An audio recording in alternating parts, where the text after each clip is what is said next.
Ng'ennaku z'omwezi 3 omwezi oguwedde twakulaga emboozi ya Noelina Nassaka ow'emyaka 37 ng'akuba bbulooka okubeezaawo obulamu n'abaana b'omusanvu.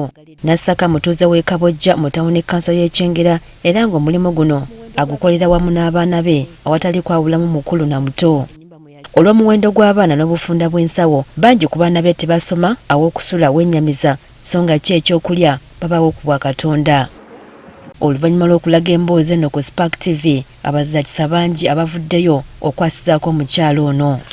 Abansindikira ssente, abaziisa ku mobile money, abamu baziisa ku masimu gaabwe naye nga bamala kunkubira ne baŋŋamba tugenda kuteerako ne banteerako bambi mbeebaza beebale bampa. Ng'oggyeko okumuyamba mu nsimbi waliwo abamuweereza ku ngoye z'abaana, engatto n'ebikozesebwa mu bulamu obwa bulijjo. Lukyambita mpewo naffe tugenda kweyagalako n'abaana bange bagenda kwambalako ku ngoye ezirabikako. Kati abantu abadde babasekerera Mukama ye w'amaanyi.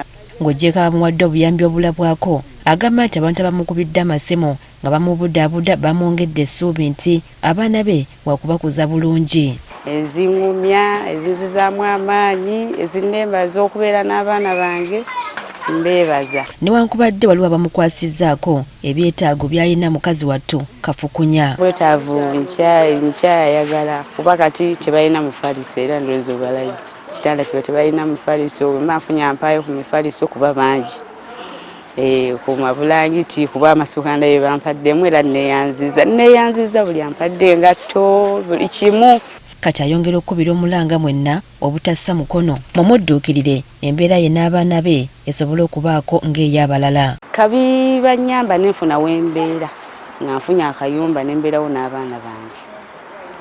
Kati oba nfunye mu Kampala nenfuna kapoloti kuwanza amatafaali mba nsobola okugekubira agakola ki agazimba. Ebimu ku bizibu Nassaka by'alina mulimu eby'obutaba na nnyumba, abaana be obutasoma, omulimu gwakola ng'omukyala ogutamuwa kimala n'ebikozesebwa okusobola okubeezaawo obulamu n'abaana b'omusanvu.